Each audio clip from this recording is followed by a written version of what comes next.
Everyone has something extra special about them. It's just a question of whether it's found or nurtured.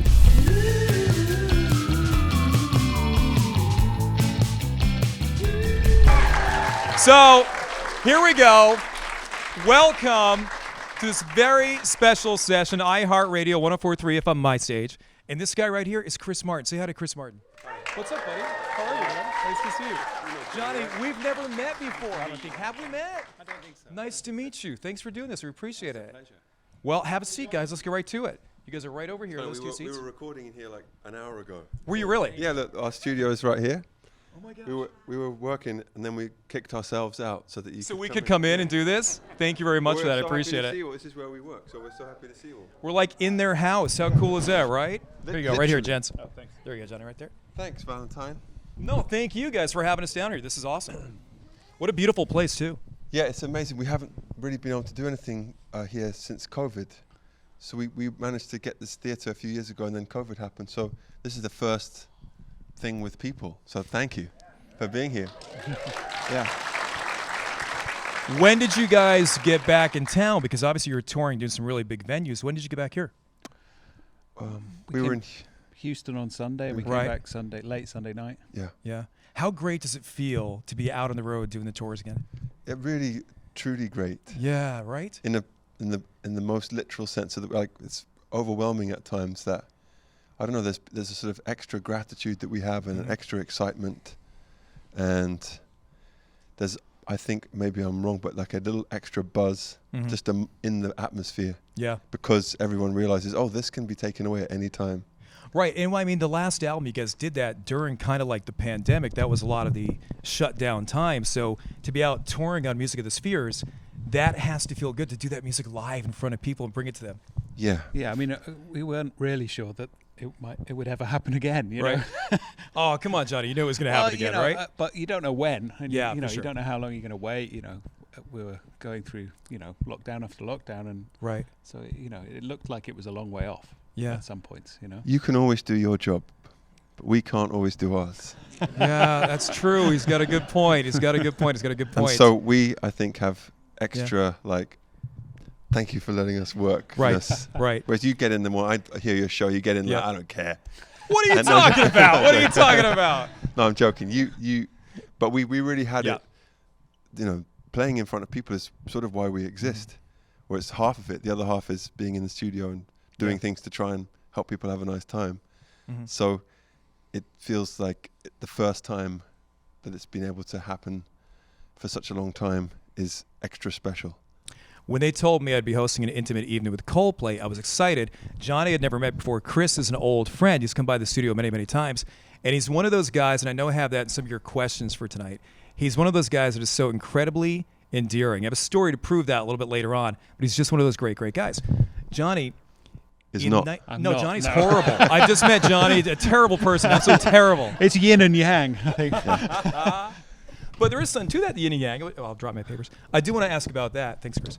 Back in 1998, there was a video going around. You guys know the video? It's back floating around now, where Chris is talking about, hey, we're going to be something. We're going to be big. We're going to be huge. Have you all seen that video? Yes. You know what I'm talking about, right?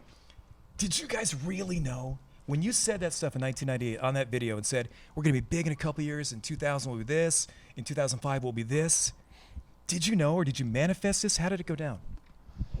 I mean, how deep of an answer? I don't know. Either deep or pretentious answer. You can go deep because that's who you are. Well, I definitely know that I've been given something that I can do that is not, other people have other gifts. Right. So you have your gift. And everyone does, is my belief. Everyone has something extra special about them. It's just a question of whether it's found or nurtured. Right.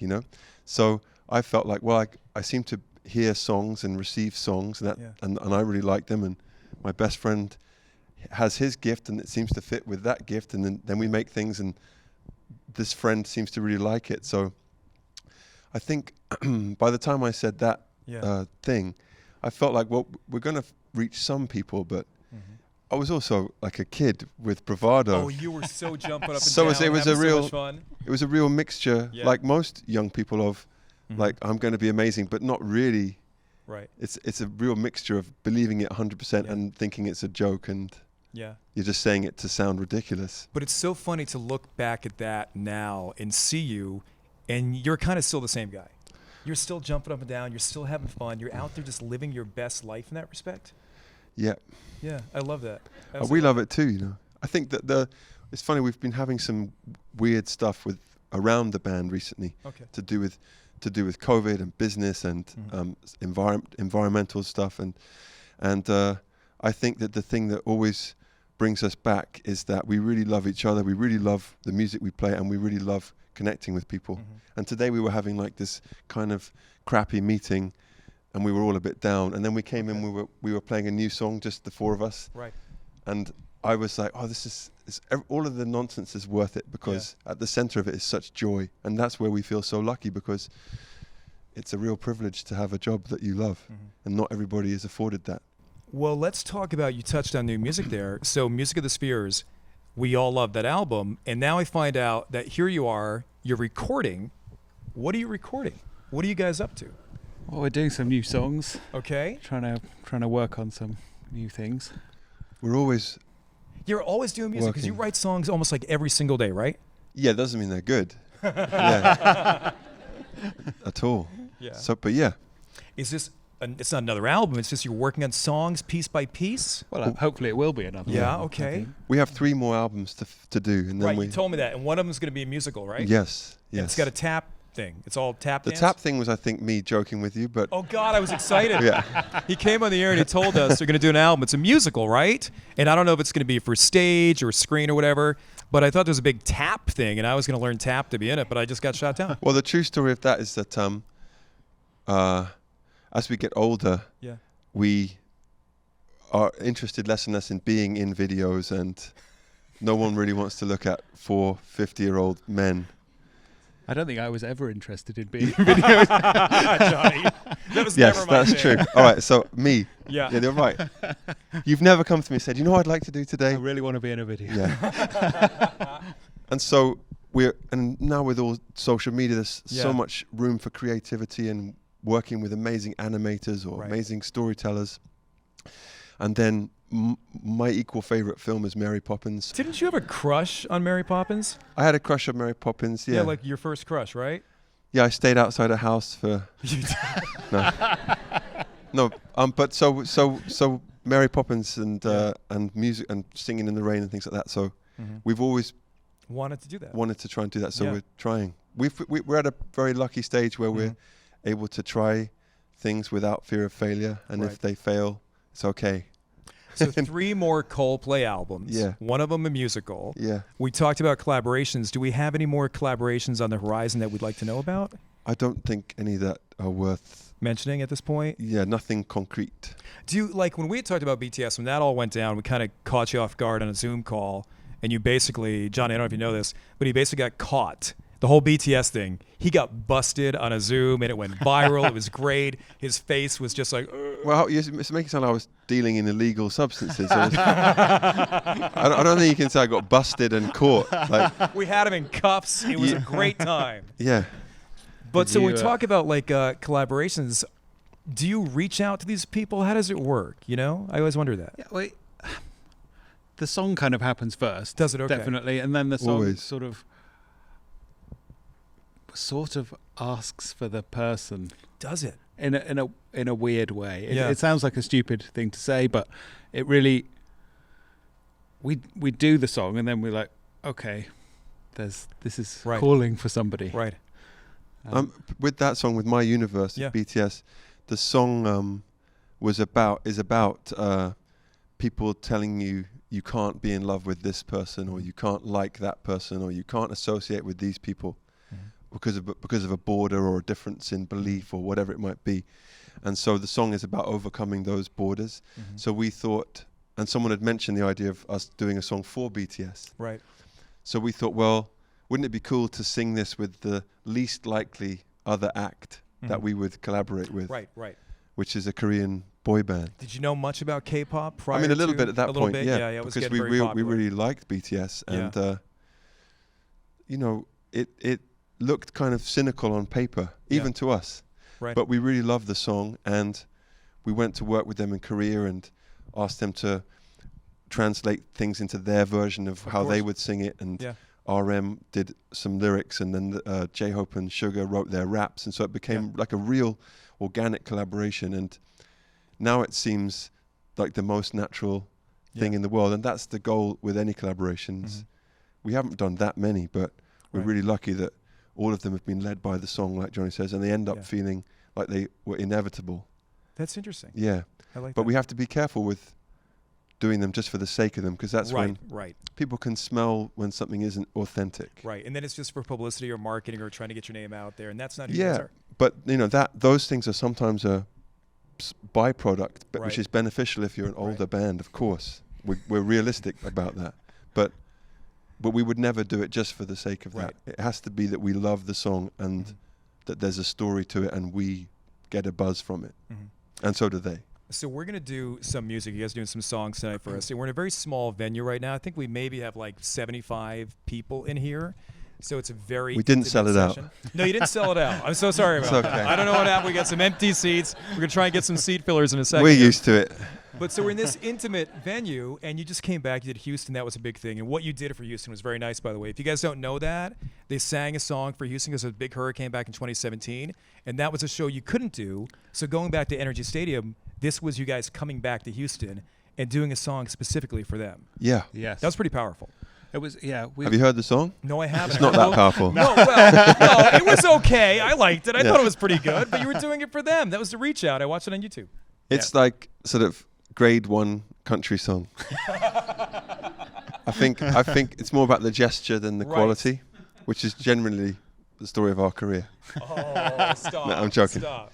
But well, everywhere we go, we like to acknowledge where we are and learn a bit about it, and because it's a buzz for us to feel like, okay, this place they like this, and this place this person comes from here, and this it's famous for this, and this happened. And and there's nothing worse than cancelling a concert, I think, and especially because we had to cancel that one on the morning of a hurricane. So we got into Houston, and the skies were kind of purple and boiling. That's pretty much it, right? Oh no. So when you go back to these shows, your dad was at that show in Mexico riding the bike, which I thought was fantastic. So I love these bikes. Explain to people how your shows are so environmentally friendly. And I was worried we have to be on a bike tonight. But that didn't happen. Well, but by the way, you're really good at this in-person event thing. No, this is fun. Don't even say that, because I will say these guys are so nice don't and so endearing. I'm not take the praise. All right, I'll take the praise. Thank you. Thank you very much. But it's true. Thank you. See? But it's hard, because I was like, I don't know what's this going to be like, and we've literally been working this afternoon, so we're switching back into interview mode. Right. So it's funny, tomorrow in England, there's going to be a big hit piece on us about how our show is not environmentally as friendly as it could be. And that's okay, because what we're doing is trying our best, and we haven't yet been able to get all the way to making it totally carbon neutral or negative, I guess. Yeah. And we're welcoming feedback. So the reason I bring that up is that even when there's bad press about it, what that does is encourages more people who know what they're talking about to be in touch with us. And that's how things like the bikes that generate power, we have some areas of flooring that generate power. We're about to have these batteries that power the show with biofuel and everything, but they didn't quite work yet, but they have to be redone. Right. But all of that came about from press and people contacting us and saying, we read that you wanted to try and tour in a cleaner and greener way. We do this. Yeah. And so it's really a work in progress. But the most fun part of it is the interactive parts, that if you come to the show, you can sit on the bikes and you can watch the whole show from a bike if you want, or jumping up and down on the floor. While literally powering it. That's what I was curious about. And forget the hit piece, because I think for all of us, we're all a work in progress. And, your band is a work in progress in being environmentally friendly. We all are. Shawn Mendes is starting to do some of this stuff because of what you guys are doing now, too. So getting on those bikes, having people do that, it's all a step in the right direction. I'm right there with you when it comes to climate. Yeah. But I wanted to ask, if I do come to the show, we joked about this on the air before, and I get on one of those bikes, can you get off? Am I there for if you sign up for a bike is it like Peloton from hell? If you get off the, You know? if you get off the bike, it goes this. It was all yellow. It all goes downhill real fast. The song goes as fast as you pedal. Right. Okay. So the BPMs increase. it was all yellow. as we go faster. Yeah. No, God, it's okay. But it is a work in progress, but it's the same thing that we apply to our music or our show, is that we are always doing our very best, and sometimes people can find fault with it, and that's also okay. I think we're trying to learn that as humans as much as environmentalists. Of course. That we welcome the criticism, because sometimes it allows us to learn and grow, as painful as it might be when someone comes and says, this person's going to say this, or, you know, but we really are trying our best. And that's my answer. Max Martin. Yes. Are you guys working with him again? Yes. You are? Yeah. Okay. A little birdie told me that. Which birdie? I'm not going to tell you. The birdie's in here. Okay. The birdie's flying around in here. Okay. So when Max... Oh, look at that face. He wants to know who the birdie is. I don't want to do anything bad. I just wondered if Max was here, but I don't think he is. So when you worked with Max Martin previously, or Music of the Spheres, how was that? Because here's somebody that's so very pop, so very in sync, Britney Spears, Backstreet and stuff. Were you guys thinking this is going to be the right fit for us? Were you in awe of somebody like Max? I mean, really, really talented person. Yeah, we were really excited to work with Max because he is a genius. You know, his melodies are incredible. He brings something new that none of us can do. Mm-hmm.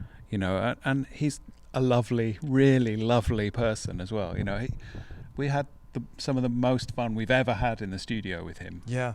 So it was incredible. It's very good for me too, because with me and then with all of us, he said, okay, I'll come in and I'll produce. So we already know he's the best producer, and his team, you know, they're going to make it sound amazing. But he said, as well as he often writes songs, but he said, with you, you play me the songs and let me be like a song doctor. Okay. And I'll make them better. And he really did. And that's really good for me, because I have to prepare things and then get nervous to show him. And then because I respect him so much, I often love what he suggests as changes. Right. So it was, in a strange way, felt very young again, like having a songwriting mentor. Okay. Which we've had at times, but not quite so pointed as with Max. And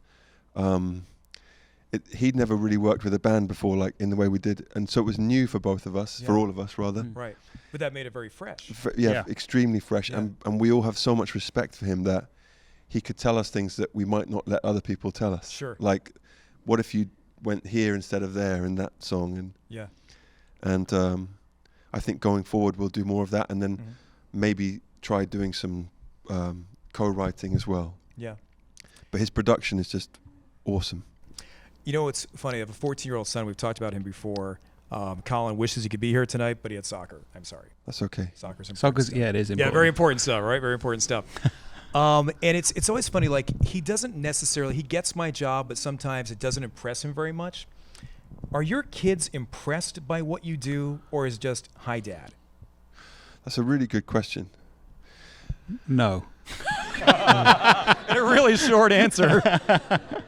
Well, I'm sure everyone here feels that, who has a job, that your first role as a parent, it seems to me, is to let your child feel like they're the center of the universe, and you're just a character in their life. You know what I mean?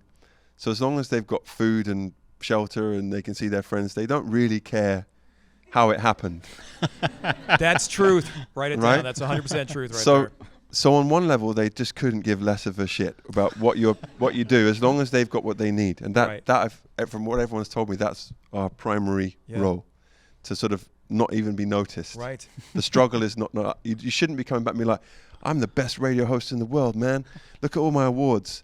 Now I'll go and play outside. Like, you leave that bit. When we started, you told me to be proud of what I do, and you were complimenting me, so I was ready to take that home to my kid, and now you're saying don't do it. No, but hold on. But what's interesting is that they are, as you know, they are so watching everything. Yeah. And they're so aware of what you do, but they keep it quiet. And I really thought my daughter was not into it at all. Okay.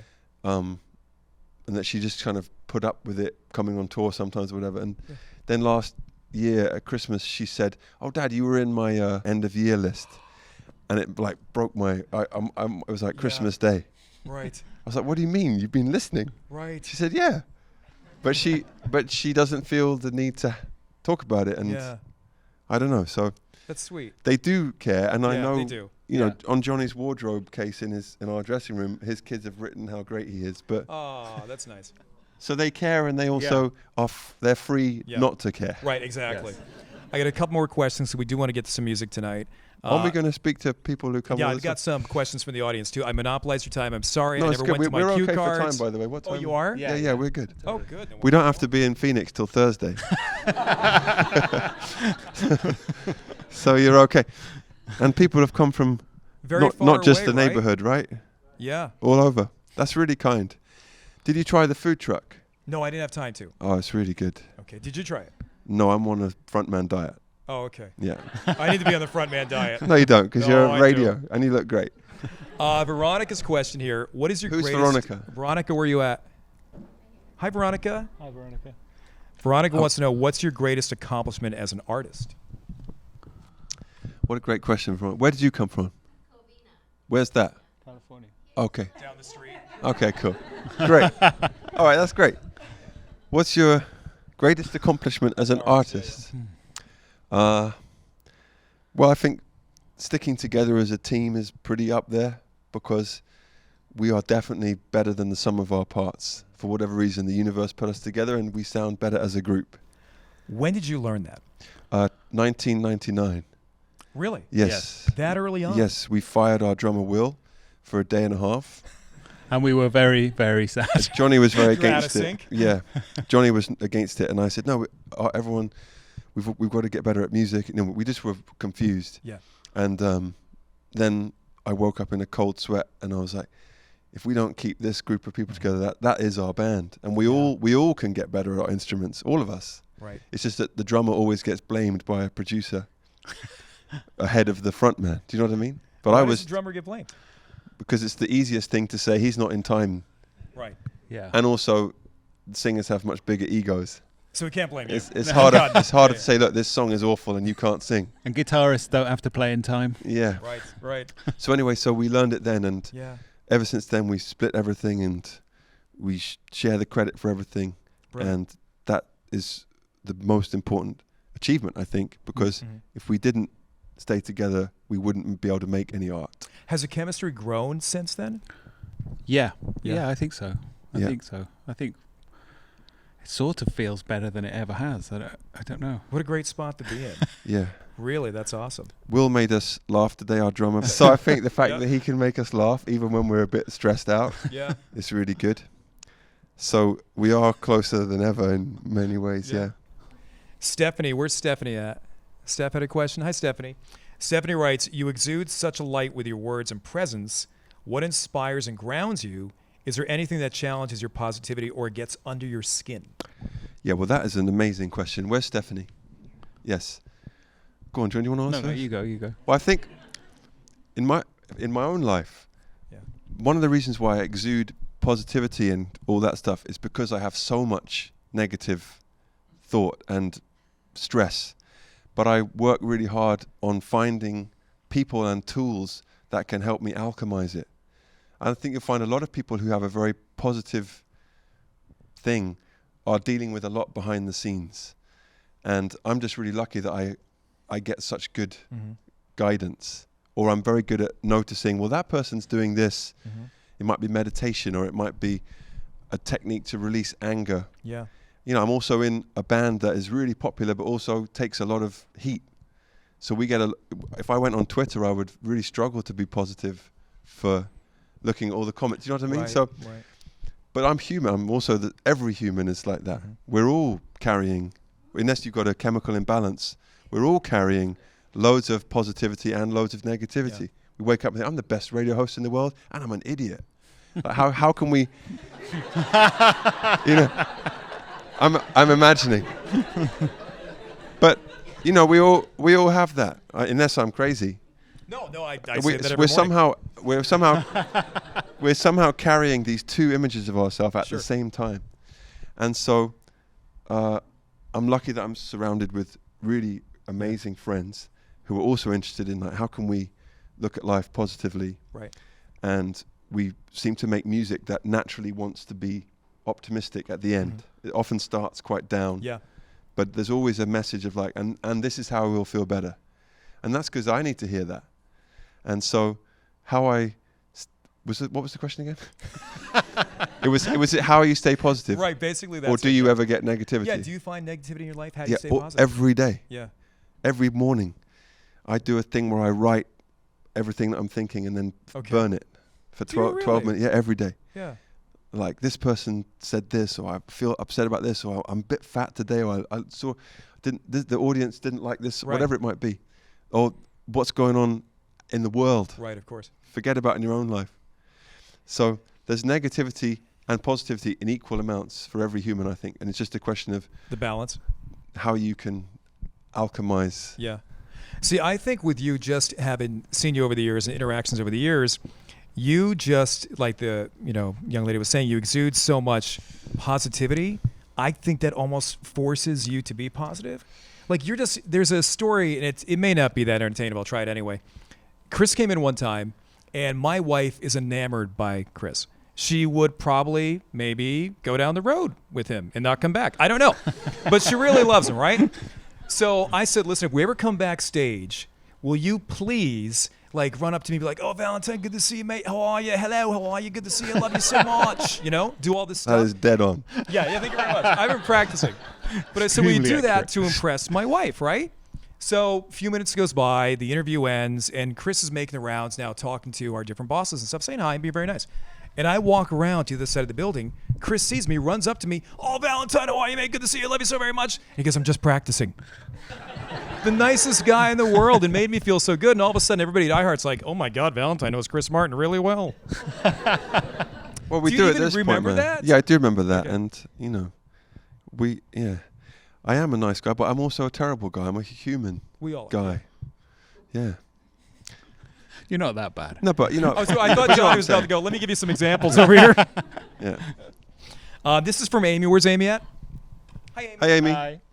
Thank you, Stephanie, by the way. And Amy, what's your question? Well, it's a long one. Do you remember it? I do remember. Do you want me to read it for you? Well, you're off mic, though. That's the only okay. thing. I'll get in trouble in the end for being off Can mic. you do, what's your name again? Amy, can you do Amy's voice? Hello. Amy says, one of the best memories of my life was when my cousins in Mexico introduced me to parachutes and a rush of blood to the head when I was a teenager. To this day, I can't believe that they, Spanish speaking, showed me English music that changed my life so profoundly. What does it mean to Coldplay to have such a dedicated fan base in Mexico? Oh boy, that's such a brilliant question. It means everything. It means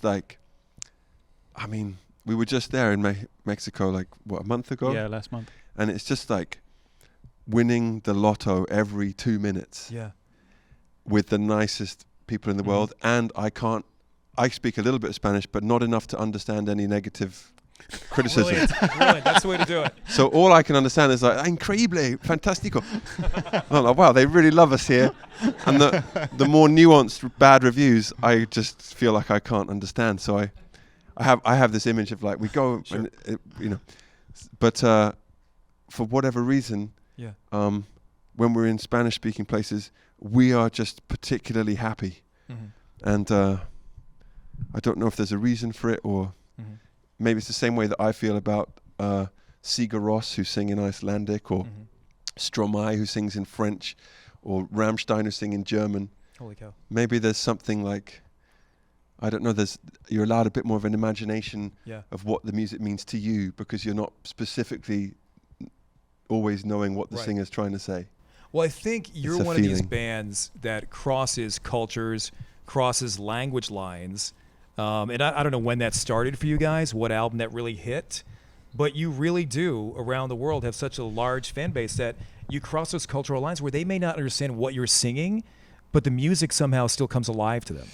Yeah. Yeah. I mean, we've been lucky enough to travel almost everywhere. It's been an amazing journey, for want of a less cliched way of putting it. Yeah. It's still going on. It's not over yet. Well, we're not allowed to say where, but there's only one country where we're banned, and we're not allowed to go.